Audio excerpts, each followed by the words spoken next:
People in Robot and Dream seminar series. I want to thank everybody for coming to this location where we don't normally have the CPAR seminar. It's great to see such a lively crew here from different parts of the robotics community. And today we have the great pleasure of having Professor Mark Cutkosky here from Stanford University. I had the great pleasure of studying under Mark for my PhD, so that just makes this all the more fun for me. Let's see, so Mark graduated from CMU in 1985, working with Paul Wright, who then later in his career came to Berkeley, so that's another connection, as well as Matt Mason. And over the years, he's had many accolades, very important works come out. He's an IEEE and ASME fellow upon many best paper awards for various conferences like ICRA and IROS. And I really don't think I have to say much more, except let's give a warm welcome, and we're going to learn about manipulation and clutter. All right, so let me go ahead. I'm already sharing, yes? Yes, screen, yeah, so I just have to go to play mode, right?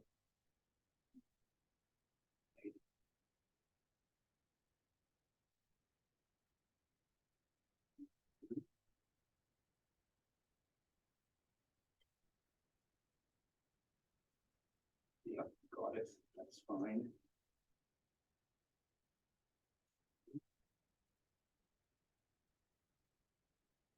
And you're checking, so this looks okay before I take off. So first of all, let me just say it's been really a pleasure to be here today with people that I've worked with in the past, like Bob Full and Ron Fearing, and maybe not exactly worked with Ken Goldberg, but certainly interacted a great deal over the years, and Hannah, of course, and to see the really exciting and actually really impressive work that's going on here today. So it's a pleasure. Anyway, when Hannah and Yurimi asked me about talking at this event, I said, well, what would you like me to talk about? I could talk about ReachBot, or I could talk about,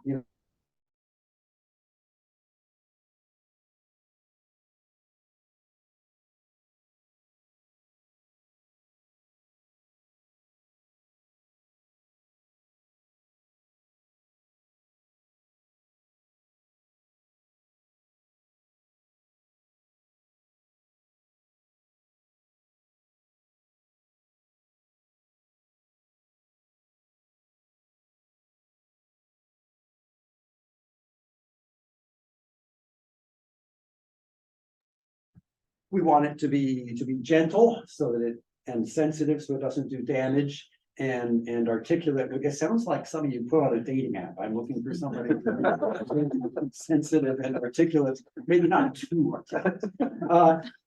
But in the context of this thing, this is what we want in a hand. So I'll talk about each of those themes today. All right. Let's see. Maybe I can make this thing on the side go away, or at least minimize it. Yeah, there we go.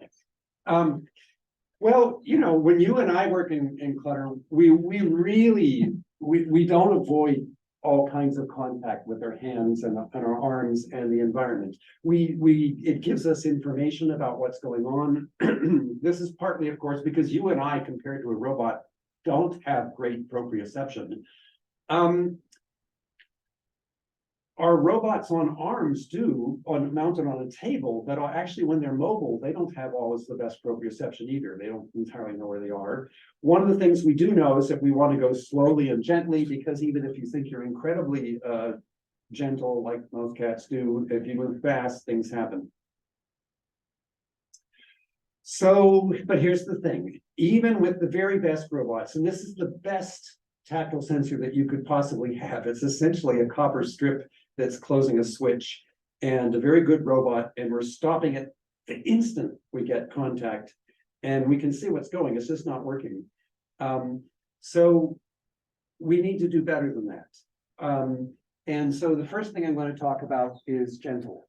And in addition to having good sensing and being very responsive, I will argue that part of that is being soft, soft, but also having low endpoint inertia. So this first bit of work is by Michael Lynn and Rachel Thomason, who, by the way, are both Berkeley graduates, and they're both great to work with. And the idea was to make a hand with very low endpoint inertia so that it could do tactile probing and exploration with relatively low fear of knocking things over, like knocking over this expensive owl thing and damaging or whatever. And in fact, in the limit, what if it was almost like a whisker? So it's not entirely a new idea, of course. There have been very low inertia manipulators before, starting with the whole arm manipulator designed by William Townsend and Ken Salisbury and some other human safe arms, and even a very low inertia gripper out of Carnegie Mellon with Matt Mason's group. So there's been some thought about that. What we wanted to do was to make a hand that is really useful while also having very low endpoint inertia for probing things.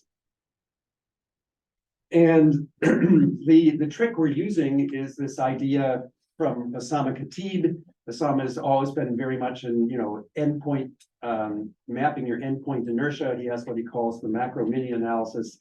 And the point is that it's like when you have springs in series, the softest spring is the one that sort of dominates your overall stretch. So here, if you have a very low inertia endpoint, even though your robot has a relatively large reflected inertia, let's suppose it's in a pose where it's roughly uniform in different directions, roughly isotropic. Nonetheless, if I put a gripper here with very low inertia in the Y and especially the X direction, then actually when I do the computation, my total inertia as seen by something else touching the finger is very, very low. And you and I use this all the time. When you're groping, when you and I are groping in the dark or in a cluttered environment, well, first of all, what's interesting is that we often do it with the back side of our hand because your fingers push very easily in that direction. We don't grope this way, right?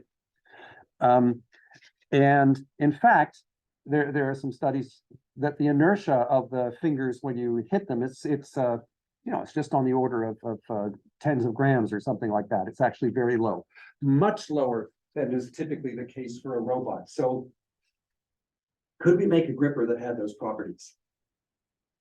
And I'll talk more about how this works, but here's the gist of it. What we have is a very, very simple gripper. It's a parallel jaw gripper, and in fact, only one of the jaws moves. The other one is stationary, and we either fold it down when we're probing, or it flips up when we're ready to grasp. So in this direction, it has a quite low inertia. In fact, on the order of it's this green bubble, so very low inertia in the X direction, because that's the degree of freedom it has. And then finally, this yellow finger, which is just pushes inward. So when we're probing, what we do is we fold this side down, and we just probe with the right hand finger, and we have an extremely low inertia there. So we can probe almost with impunity, even when it's very lightweight items. So having given that, let me back up a little bit too. So how does it work? Well, it's designed like many haptic feedback devices. It's a cable capstan drive for the finger. If you're trying to have low inertia, what you cannot have is a high gear ratio, because the inertia goes as gear ratio squared. So the problem with that is that then your grasp force can't be all that high, or more specifically, if you try to maintain a significant grasp force, you burn out the motor. So what it also has is a brake. So what we can do is we can briefly apply a pretty good grasp force, and then we hold the brake to keep holding it so that we can turn the motor off and let it cool down. And now that you've seen that, let's see how it works.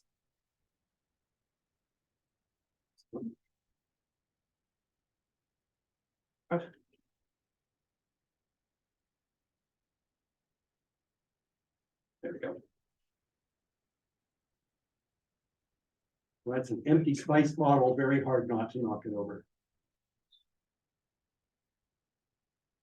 But if we come at the same speed, you can see the finger just sort of bounces off it.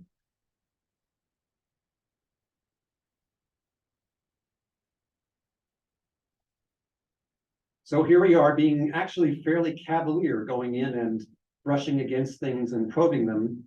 And you can see the finger almost feels, looks like it's loose. It's not, it is servoed, but again, allows us to go in fairly quickly. So now we want to grasp something.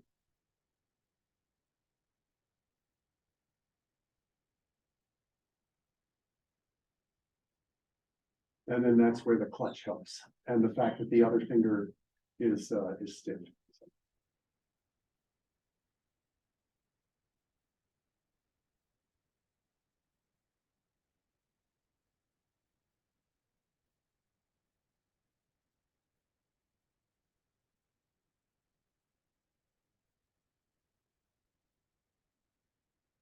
And here we're using the fact that the robot has pretty good proprioception to help us learn something about the contour. And I'll say a word more about that in just a moment.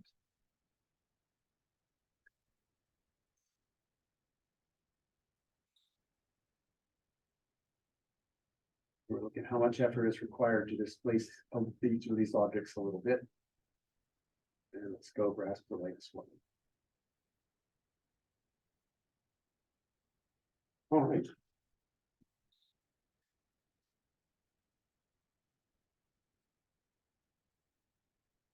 want to talk a little bit about that localization. So this is using a particle filtering approach. Because the robot does have pretty good proprioception, you can contact an object and build up the profile.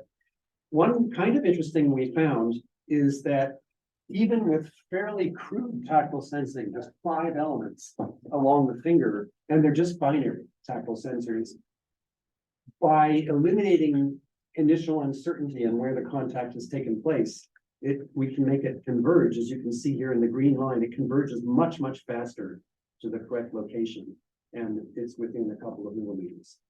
So we did that work, and what that led to, first of all, is some more work on tactile sensing, and then also later I'll show you that Rachel is working on a sort of second generation hand that has more capability than this one, but still trying very much to preserve that very low endpoint inertia behavior where you can go in and probe things without worrying about knocking them over right away.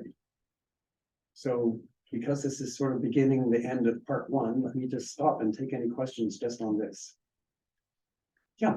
So I'm just curious, in the first video, you have the hand that has different glasses. Yes. And then you get inertia of those things. Yeah. How do you measure the inertia? No, we're measuring weight, so it's how hard you have to push it to get it to start to slip a little bit. Oh, by the force. Yeah. Yeah, remember we have the hand, because that one finger, it's almost like a haptic feedback device. It's a cable cap stand. We have excellent torque control on it. So yeah. I think you were first, then you second. Go for it. Yeah. Important in moving the glasses. I'm sorry, is what? Friction. Sure. And do you imagine that we've considered putting gecko materials on the finger? Sure we have. It's not in this video, but yeah. So we have a different data of the weight. When we are touching the glass, if friction is high, and if you want to move it. Yeah, okay, yeah, but what the demo there was moving a bunch of bottles on a shelf and essentially getting an estimate of what we thought, which is the lightest one based upon which one is easiest to move, right? And we're making an assumption that so if you had a bottle that was made of butyl rubber, we would have been wrong. Yeah, you're right. Yeah. So I wanted to find out more about the role of the capstan. So from what I know, what Hannah's taught me, it's used for force amplification. Is that the same role here? Not well. It's just a way of driving an axis very, very smooth. It's used for a lot of haptic devices. Actually, Ken Salisbury was the original champion of this technology. Actually goes back to telescope drives. You know, you have to track stars with no vibration at all, right? Because gearing, no matter how good it is, you're going to get a little bit of vibration. So anyway, but Ken championed it for haptic devices. We're using it here because it's very low friction, very smooth, gives us excellent force control and excellent back drivability. That's the only reason. Yeah. I love this design. Can you say a little more about the probe that moves? Yeah, that finger. So it's spring loaded. It has a brake, but it's not actuated. So I can break it, but most of the time I'm just using it when I fold the other finger back because otherwise it's in the way. You know, all these well, actually you pointed that with your bluxion tool. Parallel drippers are big and fat and they get in the way. So we put one finger behind and now we can just probe things. Very, yeah, very simple. Yeah. All right, let's move on a little bit.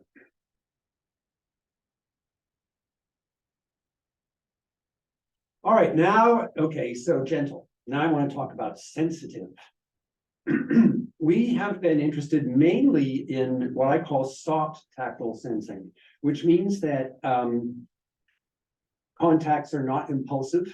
You spend some time in contact and you can learn something from that interaction. And we've been collaborating with folks at TRI. They have their very soft bubble sensor that Naveen has been working with. But I like to think of it that like all of these are on a kind of a spectrum where, you know, I have traditional force torque sensing here. This is like your ATI force torque sensor, high mechanical impedance.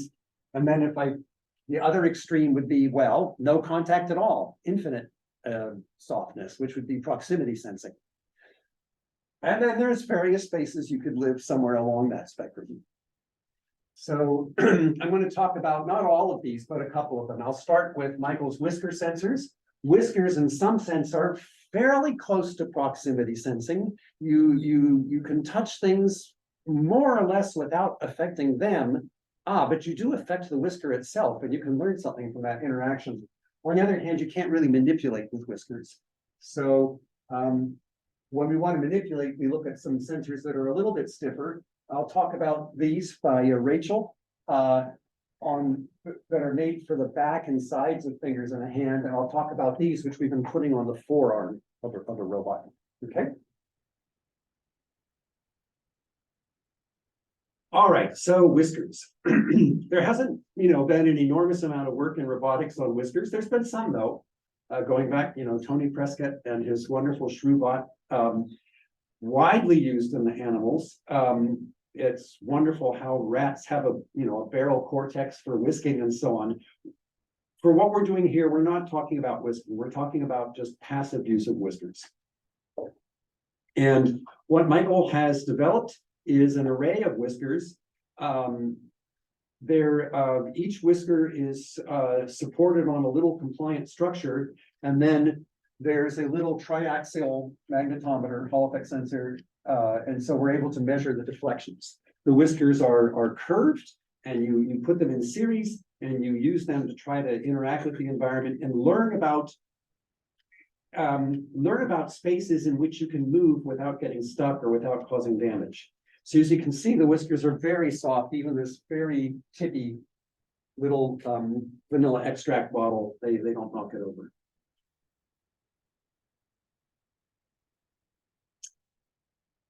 We can track contacts with high accuracy. Actually, Michael tried a couple of different things. First of all, it's interesting, the curved whiskers work better. One of the problems, most of the people who've been doing work with whiskers use straight ones.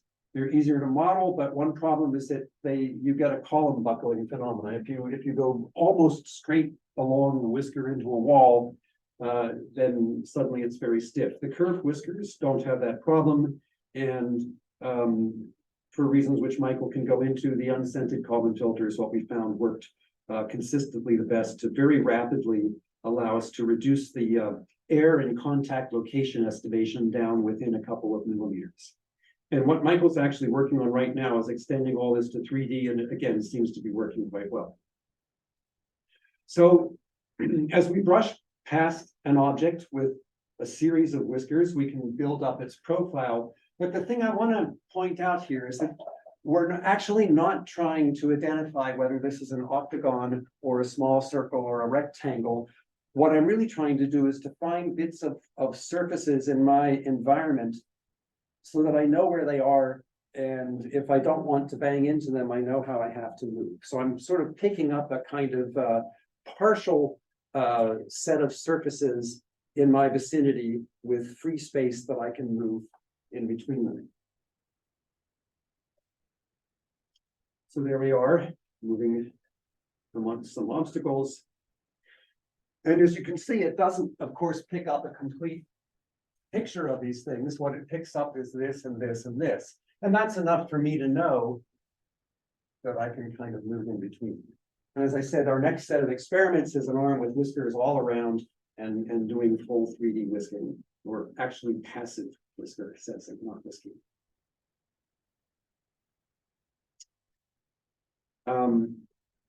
Any questions on whiskers before I move on to other sensors? Yeah, please. Does the noise influence the sensing accuracy? What kind of noise? Environment noise. Little bit, they are magnetic sensors. So in fact, if you move, actually, interestingly, we discovered the robot is on a very large, heavy welded steel table. And we actually pick up a kind of a low frequency trend that affects all the magnets as we move over the table. Fortunately, it is both low frequency and also correlated among all the whiskers. Whereas when I touch an area with just a couple whiskers, you know, it's a very different kind of signal. Yeah. Yeah. Can you tell us a bit more about the curved whiskers and not the straight one? Yeah, what you saw in the video was in fact the curved whiskers. We're still, I would not say that we have necessarily an optimal whisker shape. The trade-off is, okay, we don't want them to be straight because then I get into some funny singularities if I move straight into a wall. Also, straight whiskers, if I'm moving along and there's a crack, they can kind of go right into the crack, and I don't want that either. So the curved whiskers kind of avoid that. On the other hand, if they're too curved, then they fairly quickly get to the point where the end point of the whisker comes in and touches myself. Okay, so I don't want that either. I want them sort of gently curved. And actually, you know, when you look at cats and seals and so on, that's kind of what you see, isn't it? How exactly curved they should be and whether it's more at the tip or the base, I don't have anything particular to say to you yet. We're sort of by trial and error working out what seems to work well. And the cable itself is also very compliant? It is, it's nitinol wire. So we form that in an oven, yeah, and then mount it to the magnet, yes. Yeah. I'm curious how you are generating the obstacle map from the multiple sensing. So all we're doing is we're identifying local surfaces that have some radius of curvature, and if they're and then we're deciding whether you know as if it's moving continuously, then we know it's one surface, right? And furthermore, if you go from one whisker to the next, you know where it should be. What I imagine where we want to go eventually is to do something kind of like whisker slam. Yeah. But again, remember, I'm only caring about surfaces that I might brush against. So I'll never know what's on the backside of these lights over the ceiling. I'll only know about the lower surfaces if my whiskers touch them. But I think that's ultimately what we want to be doing. And by the way, I think one of the things that this will be wonderful for if we manage to get to it eventually is I'd love to put these on the arms of Ocean One. Because I know it's incredibly dangerous for human divers to dive in shipwrecks. They worry about getting caught because they don't have eyes in the back of their head. Parts of their apparatus would get caught on part of the shipwreck. Already Ocean One and Ocean 1000 have been stuck more than once, and they had to bring in something else to look at it to know which way to move to get it loose. But what if the arms and the back of the head and all had whiskers? Why not? Yeah. So for when you're sensing the force feedback from the whisker, that the whole sensor and the actually. Yeah, I'm actually not sensing force feedback. All I'm trying to establish is where is the contact location in space with respect to the base of the whisker, which is a function of how far along the whisker I am and how much it's deflected. So what if there are multiple points contributed by a single whisker? Then I wouldn't know. Fortunately, that almost never happens. But it does, you know, but as I brush, it will travel back and forth, usually in one direction, but not always. along the whisker, yes, and we do track that. Yeah, great, thank you. Okay, I want to move on a little bit to talk about some of Rachel's work, which she actually presented at IROS this last fall. Again, we're trying to reach things in Clutter, but now with a hand. We're, again, not trying to identify objects. What we're instead, and because I actually think that tactile sensing is a terrible way to do that. It's very slow and imprecise compared to vision. What we're trying to do is identify contact behavior. In particular, whether something that we've brushed, you know, it's okay, we can push it to the slide a little bit, or well, you know, it's starting to tip over, or maybe it's just too heavy, we can't really move it, and so forth. And the point is that, you know, we don't think about it much, but when you reach into a cupboard like this, there's contacts all over the place. And that provides us with a lot of useful information. So Rachel put her sensors on the Allegro hand. There she is actually at Boston Dynamics playing with their very big Punyo robot. And the idea is this. This is a very simple tactile sensor, much simpler than Kay's nib sensor. It's a mutual capacitance sensor. So we like that because it's very simple to make, very robust. We have pairs of elements, there are fringe fields. We have a dielectric with pillars, and it's a rubber, urethane rubber with a high dielectric constant. So as you press it, we actually get a reduction in that capacitance, and it's a measurable signal, and that tells us where a contact has occurred and how big it is. It does not sense shear, it only senses normal pressure. But this sensor is very robust because all the circuitry really is just on the bottom with this flexible printed circuit. And as a result, it's not too hard to make it all over the hand, not only on the insides, but also the back and sides of the fingers and the back of the hand. And that's the part I'm really going to be talking about here.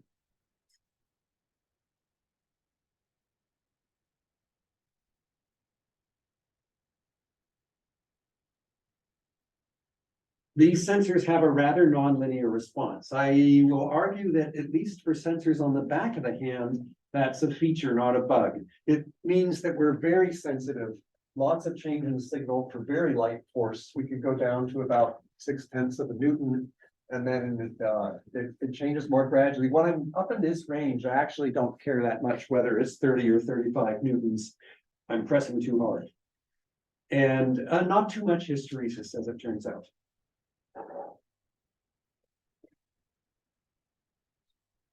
So the way Rachel's using this information, and I just say a moment about this, because this has been a problem with tactile sensing.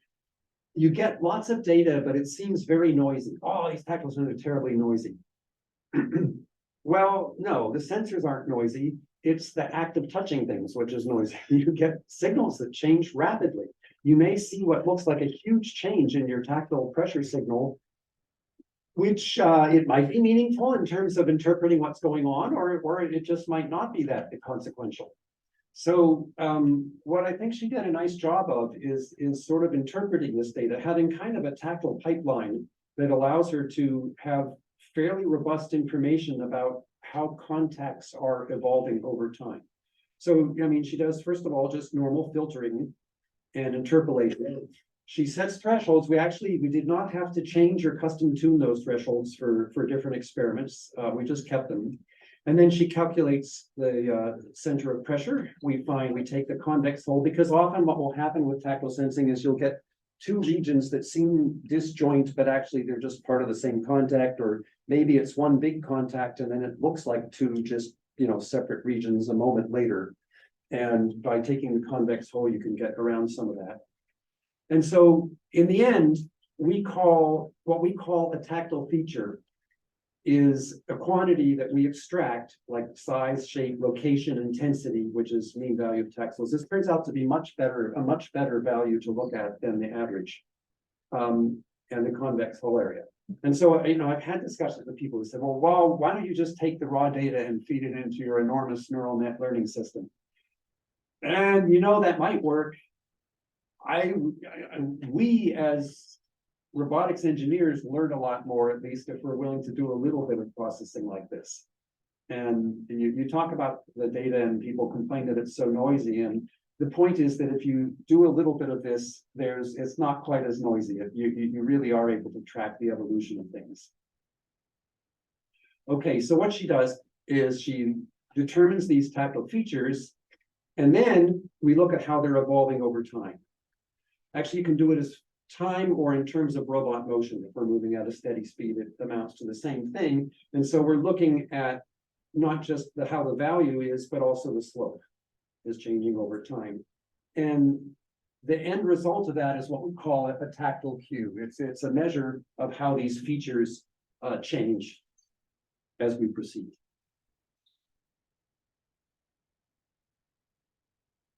So let me give you a couple examples.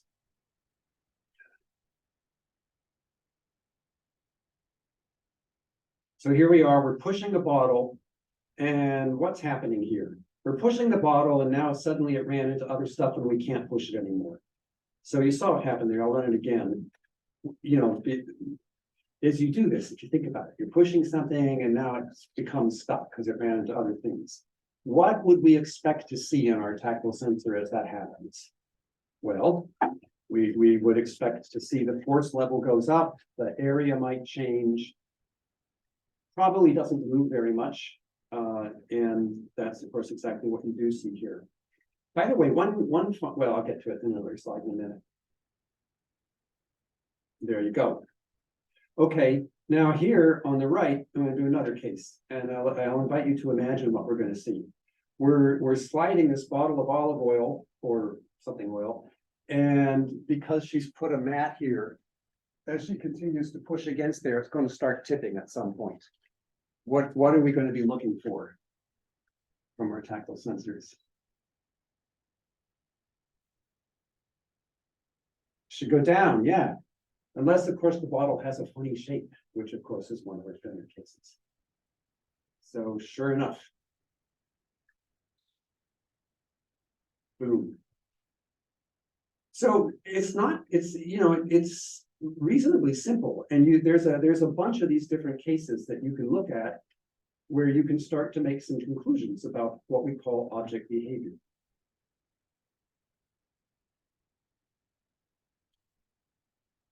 The other thing we have going for us, it turns out that it actually is very helpful that the back of the hand is lightly curved.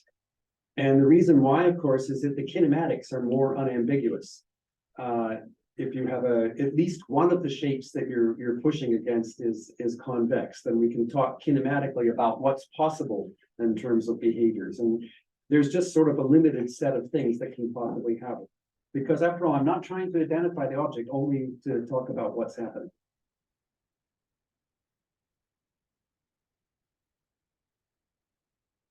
So here's yet another example. An object that was movable has become immovable.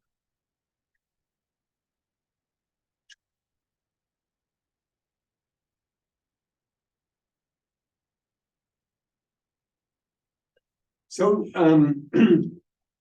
did a lot of data with a lot of different objects. We trained these sort of simple tactile event identifiers for 13 objects, 20 trials, and we did that both for a prototypical training set and real world set.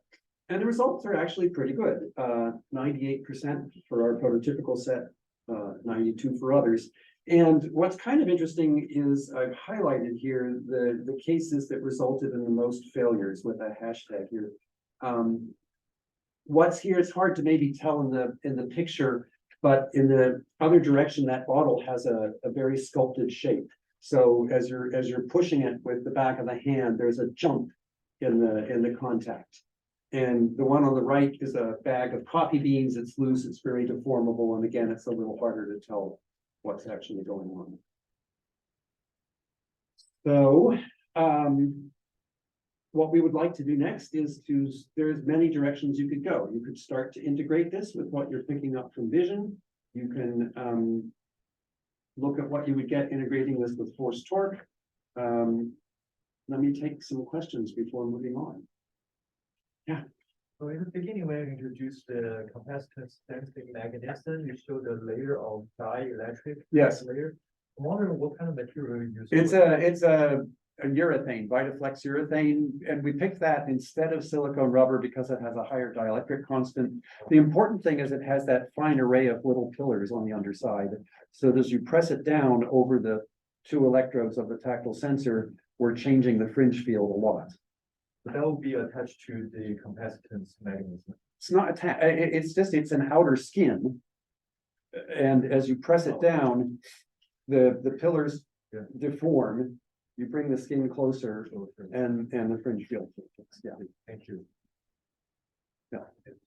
I'm curious that while you decide from the tactile sensor whether an object is movable or unmovable, did you measure the contact force between the tactile sensor and object, or? Yeah, we did. And in most of these, I mean, remember, we're looking at a change. So we're sliding and then and we have some baseline force, and then we're looking at a rapid change in force level to a force now that goes up to whatever, there's some maximum force we set for these experiments that we're allowing, right? And that's essentially what we're looking for. So I mean, while deciding is movable or immovable, so that basically it's the magnitude on each taxel that matters. Magnitude for the contact, so we're looking at overall contact intensity. Because I mean, for deciding the overall contact, so there are multiple taxels on one tactile Yes. sensor, so that are you taking the average of the? Sometimes, but actually it turns out that's where I said it quickly, but it turns out that it's actually more useful. See where we are.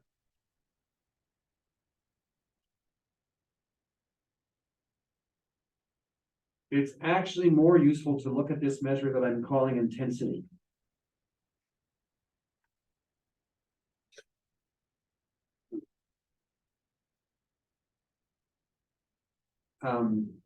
Basically, how are these intensities computed? Yeah, mean value of taxels at the center of the contact patch. So is the taxels inside this convex? Yeah. Other questions? How robust are these sensors gonna have like multiple impact to the ground? Yeah, they're super robust. They're actually, I mean, they're more robust than our other tactile sensors because they're so simple. So they are frankly more robust than today's NIP sensors. They're more robust than the other sensors I'm going to show you in a minute. Because it's like nothing there. It's just a flex circuit with a bunch of electrodes on it.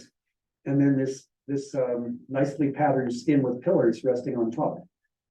So robustness and sensitivity to light touch, good accuracy, high resolution, flexible, those are all the good things. The bad thing is that it's pressure only, no shear sensing. And actually shear sensing is useful, as I'm about to tell you. Yeah. What's the sampling rate for the sensor and how fast? Depends how many we're using the same Cypress PSOC chip that many other people are using. I think it's a few hundred hertz until you get too many of them. Oh, by the way, on the hand, what she's got is she's got a chip for the back of the hand and then one for each finger. So it's a pretty decent sampling rate. But I don't think you can really use it for dynamic tactile sensing. Yeah, so I see there's quite a list of different possible tactile features. It sounds like the intensity was one that was primarily used. I'm just It's curious. helpful, yeah. And the convex hull is also very helpful. Yeah, I guess were there any other cases where any of the other features were more helpful in certain paths or certain primitives? There are, well, size, location, how it moves, how it evolves over time. How is it moving across the back of my hand or along the back of my finger, obviously is what we're looking at in part. Shape, yeah, whether it's a rounded or more like a line contact. Yeah, and there's obviously a little more detail in the paper, but yeah. Yeah, you had a question about that. So, if computer vision can detect the changes in planes and object shapes, why do we use more of tactile sensing? Why do we use tactile sensing or why don't we? Why don't we use more of computer vision?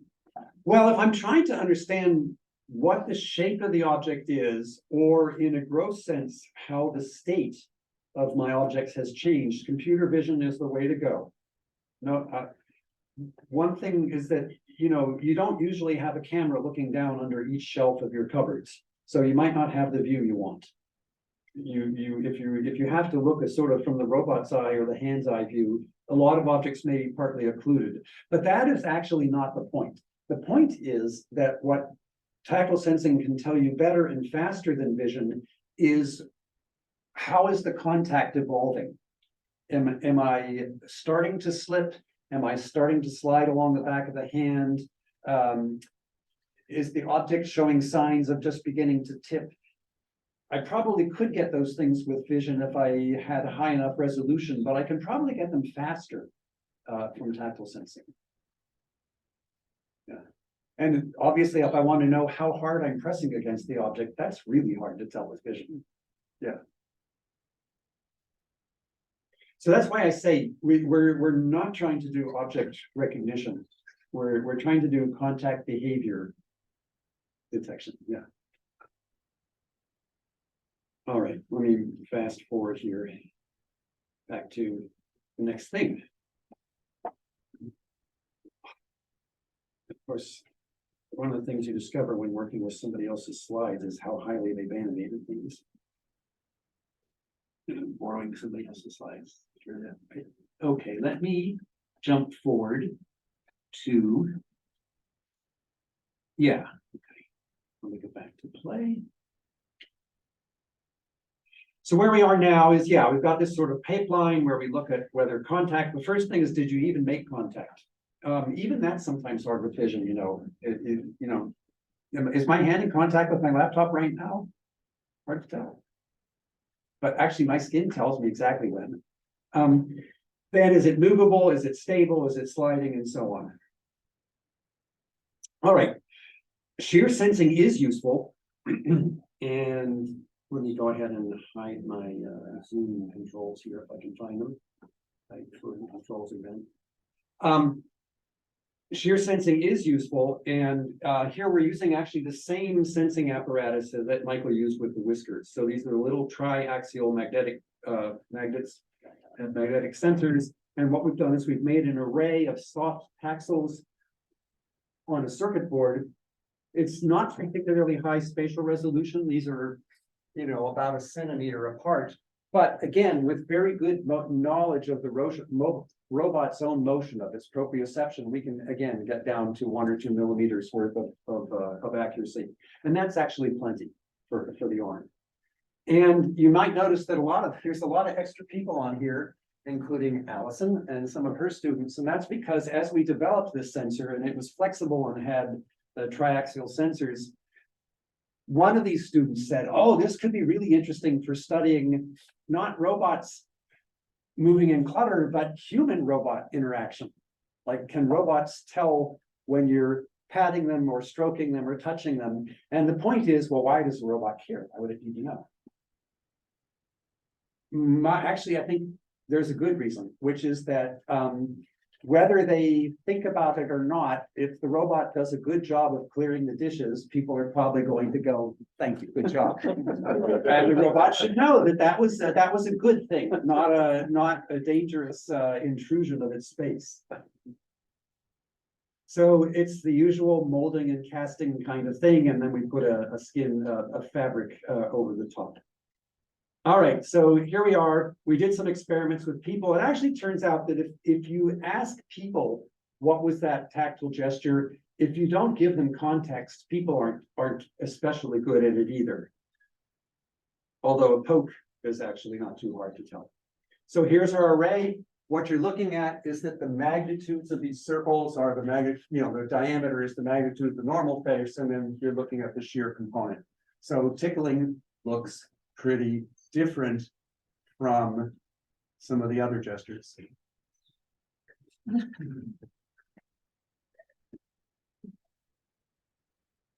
And again, a couple 100 hertz scanning rate. So we did a bunch of experiments with people. We gave them instructions to apply to the mannequin these various gestures, and we trained to see how well we could do it. One of the things we learned about this actually is we have to be very careful how you give experiments.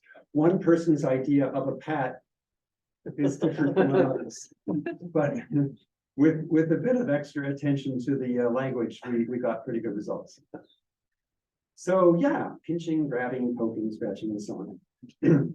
Standard neural net, there are people here who know more about neural nets than I do.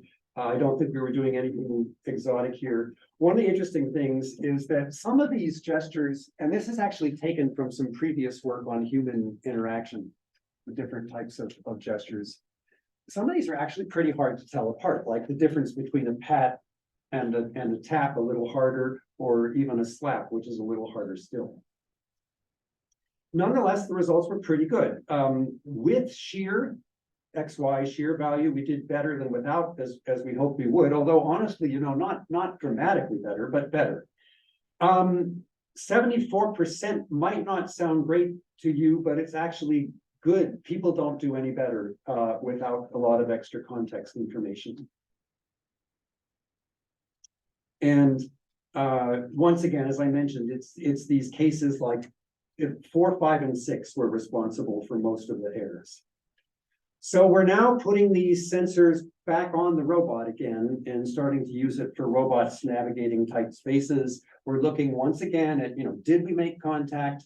What kind of contact is it? Is it just brushing by something, which is fine? Is the object moving with the arm? Are we pushing it? And so on. And before I move on, let me take any questions quickly on this. We're running short in time, but go ahead, Ken. Just quickly, Mark.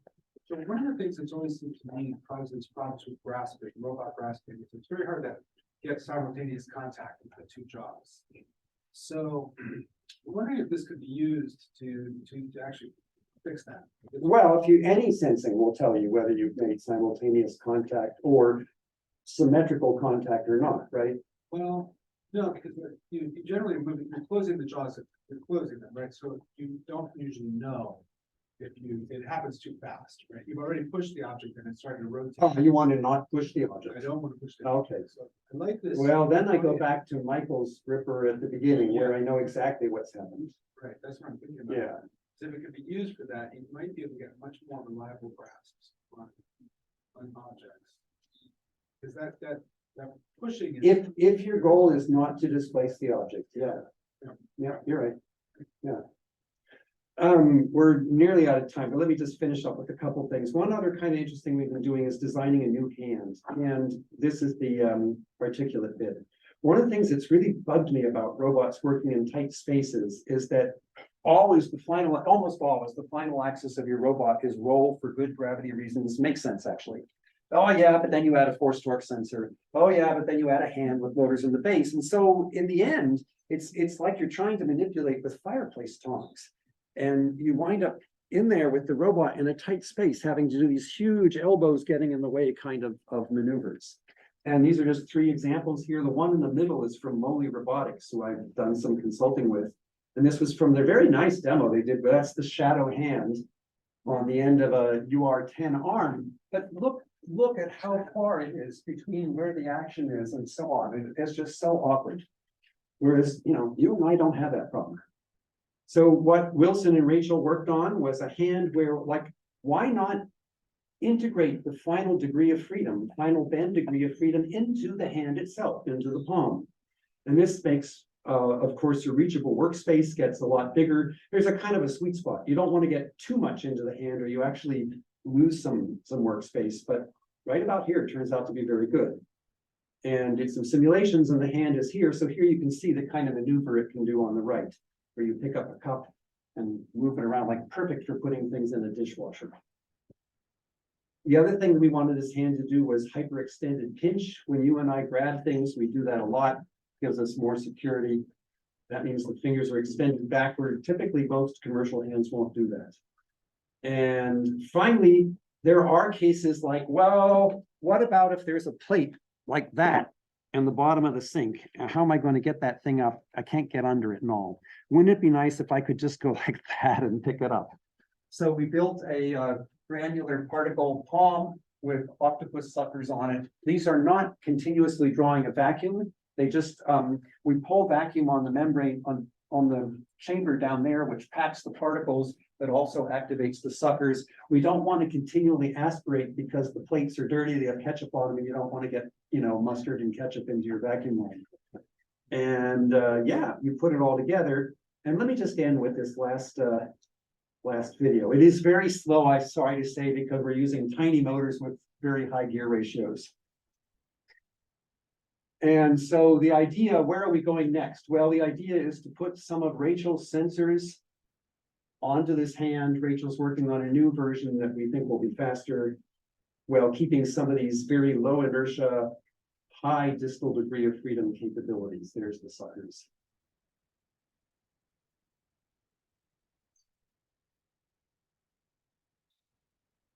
And given that it's 5, while that plays, if there's any last questions that somebody wants to ask, I can take them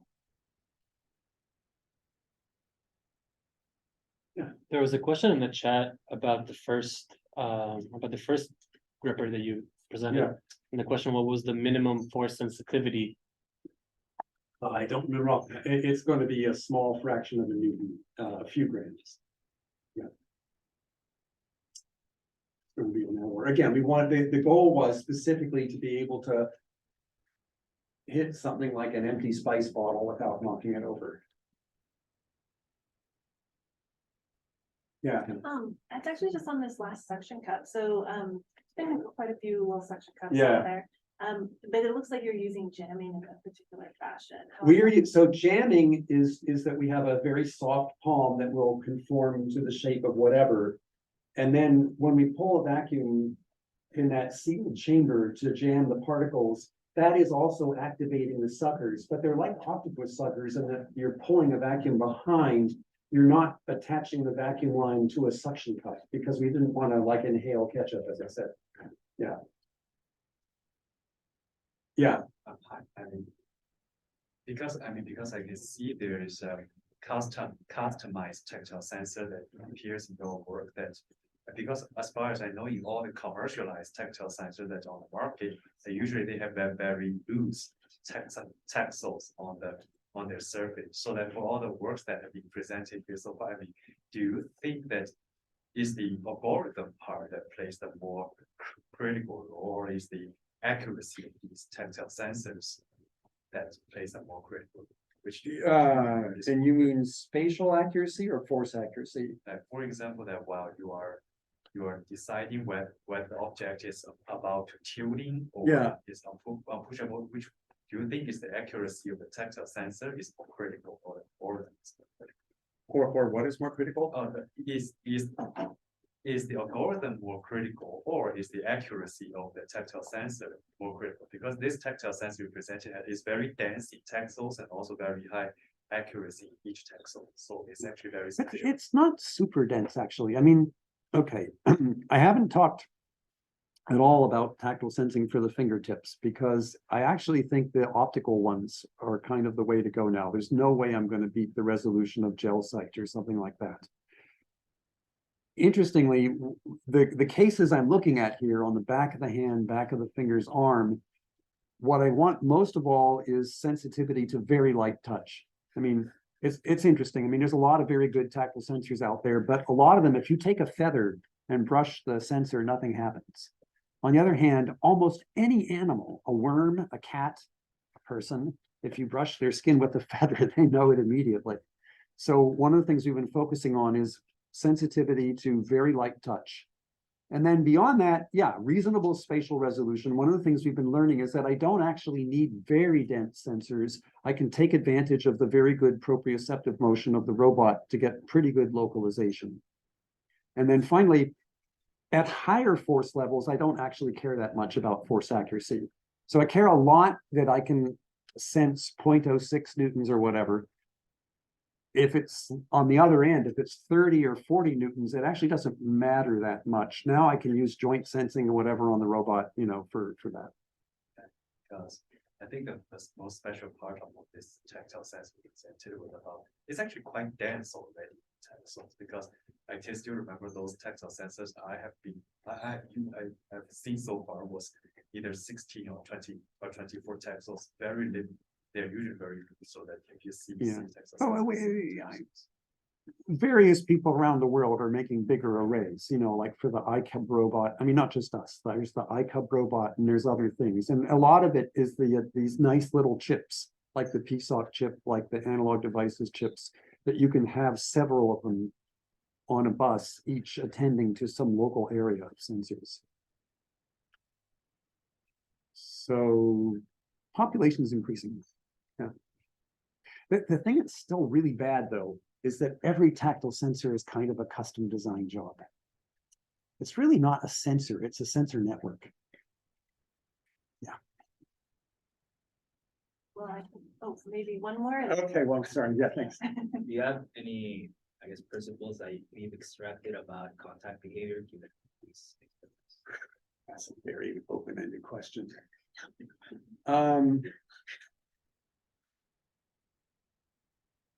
Principles about contact. No, not beyond what I said, that we found that the single most useful thing was to sort of figure out what are some useful features where if we track how those evolve over time, that helps us to understand what's going on. I think that's an awesome way to end it. So thanks everybody for coming.